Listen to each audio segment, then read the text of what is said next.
Bom dia. 2 Timóteo, capítulo 3, a partir do versículo 6.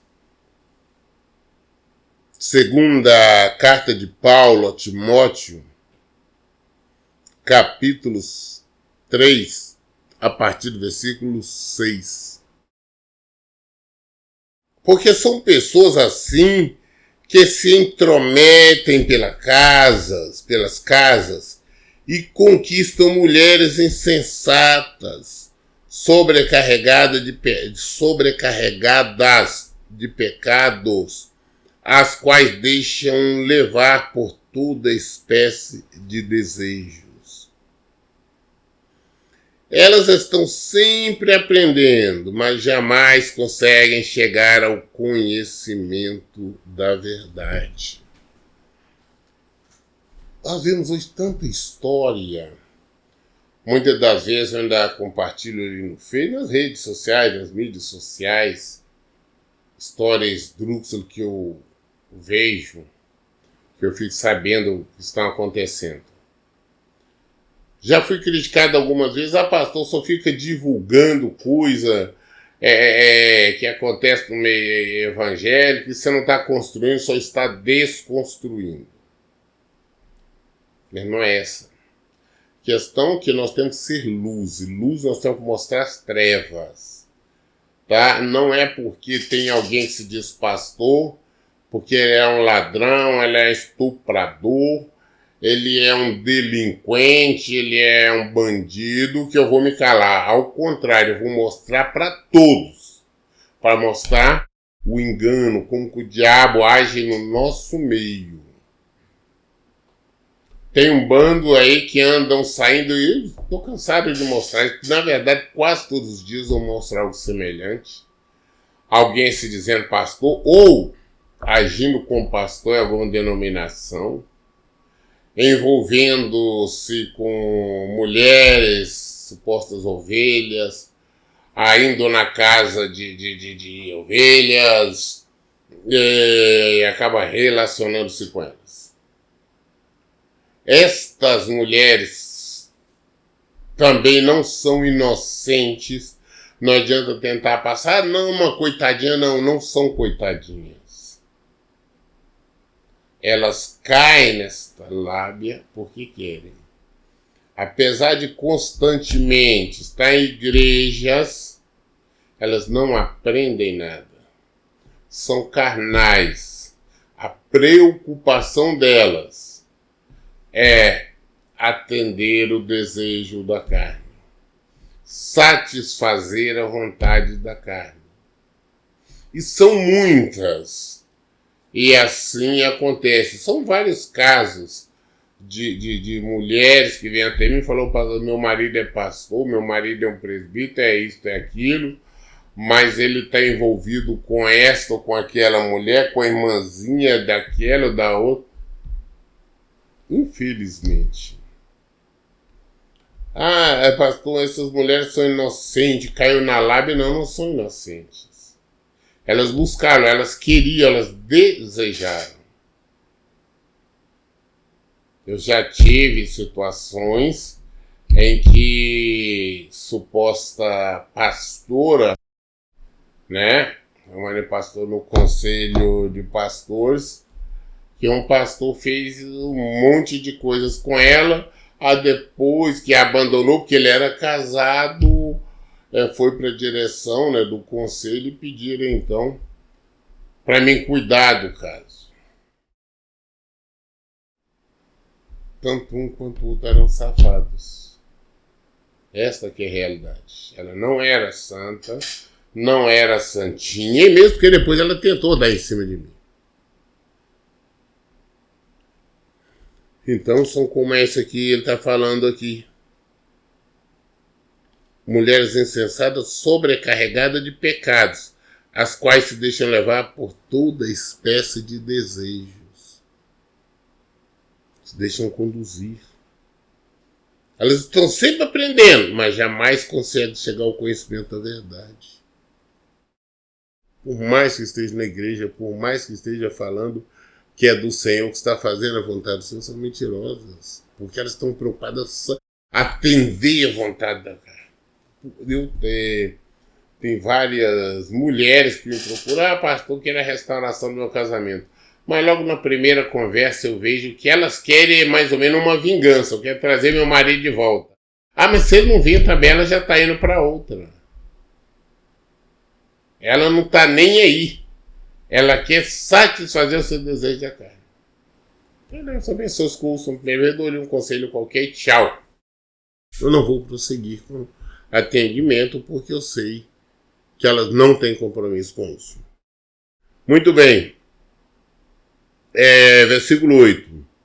É a semelhança de Janes e Jambre, que se colocaram contra Moisés. Esses também se opõem à verdade. São homens que tiveram suas mentes corrompidas, são reprovados na fé.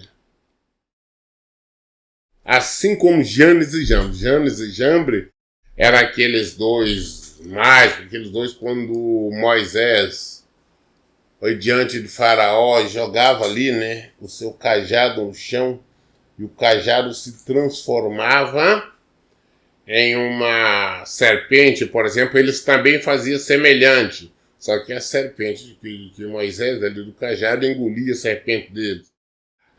Moisés fez o rio Nilo lá transformar em sangue, eles também, a água transformar em sangue, eles também. Então eles ficavam ali combatendo. Da mesma forma, hoje estas pessoas combatem com nós. O tempo todo eles querem combater, eles acham que eles estão certos, que nós estamos errados em estar condenando, que nós estamos errados em não compartilhar, em não concordar com o erro delas. Elas se levantam. Elas o tempo todo se colocando contra nós. Mas o que eles são? Homens que tiveram as suas mentes corrompidas. São reprovados na fé. Eu sempre falo com as pessoas que hoje em dia eu não tenho nenhuma preocupação em discutir o evangelho, a verdade é essa ou aquela, não. A nossa função é falar sobre o evangelho, o que eu procuro fazer. Não discuto, se alguém não é isso, está tudo bem. Até logo. Se eu tenho alguma dúvida, se alguém falar alguma coisa e se eu ficar com alguma dúvida, eu venho para a Bíblia. Eu venho examinar. Porque eu não quero errar. Eu quero fazer o certo. Mas debater e discutir, jamais. Não, porque eu entendo assim, não, a Bíblia. Não, assim, então tá bom. Se lançou dúvida, quando chegar depois eu vou examinar na Bíblia. Porque nós paramos disso aqui. Essas pessoas que estão criando novos evangelhos são reprovados na fé. Versículo 9. Contudo, não irão longe, pois como no caso daqueles opositores, a insensatez que lhes é própria se manifestará claramente a todos. Eles vão longe. Veja você, trevas. Quando nós somos luz, nós reconhecemos as trevas.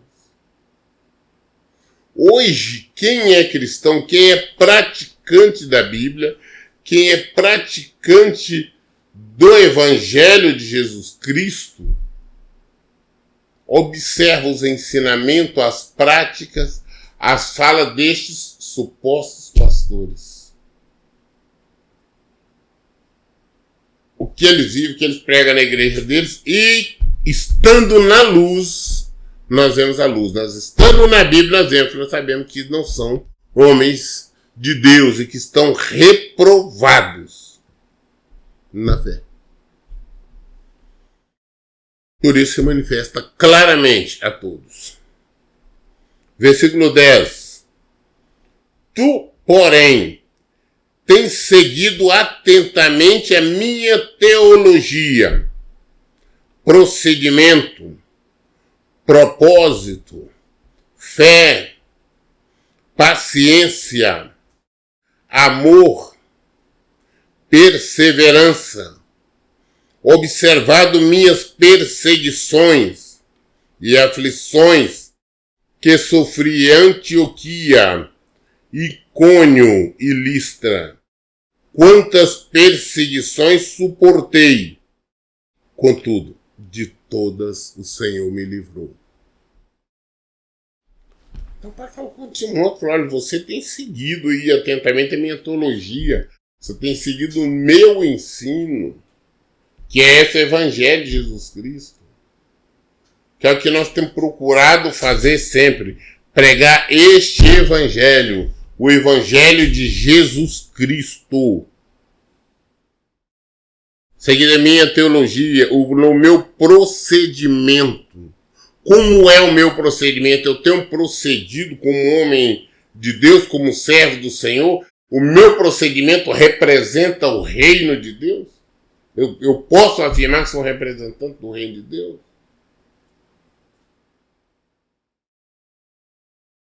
Paulo falando, olha, o meu procedimento, teologia, o meu procedimento, os meus propósitos.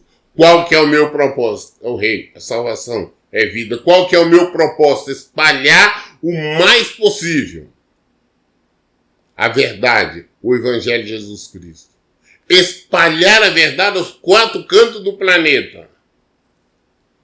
Esse é o nosso propósito. A nossa fé.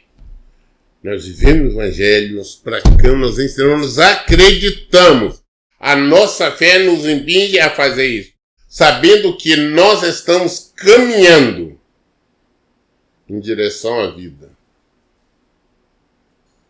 Nós tememos aquele, o Senhor, que veio, que ressuscitou o nosso Mestre. E temos a promessa de sermos ressuscitados também. Nós cremos, por isso nós vivemos, nós praticamos, nós ensinamos, nós aguardamos no Senhor. Isto é fé. Nós obedecemos em tudo. Isto é fé, porque nós cremos nele. Paciência. Nós perseveramos exatamente pela paciência. Pacientemente nós aguardamos o retorno. Pacientemente aguardamos a volta do Senhor Jesus. Pacientemente nós aguardamos o nosso encontro com Ele. É isso que nós fazemos. E o nosso amor, amor verdadeiro, amor legítimo, não amor tolerante com pecado, mas o amor. Porque nós queremos que assim como nós desejamos sermos salvos em Cristo, nós desejamos que todos se salvem.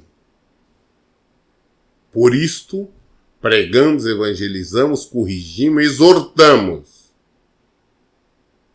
Por amor a Cristo, por amor ao nosso próximo. E a nossa perseverança. Nós perseveramos sempre neste Evangelho. Paulo fala, você tem observado minhas perseguições e aflições que ele sofreu lá em Antioquia, em Icônio e Listra. Perseguições nós sofremos. Ele falou, quantas perseguições suportei? Contudo de todas, o Senhor me livrou. Nós passamos por perseguições, por aflições, mas o Senhor tem nos livrado, todos nós. Tem livrado a mim, tem livrado o meu ministério, tem livrado todos. Isso aí que ele vai ficar contando, livrando, até aquele grande dia. Nós lemos hoje a segunda carta de Timóteo, capítulo 3, até o versículo 11. Querendo Deus, amanhã nós daremos continuidade a partir do versículo 12. Todas as dúvidas nós esclarecemos na Bíblia. Por isso, em todo o tempo eu digo, leiam e pratiquem a Bíblia. Deus abençoe.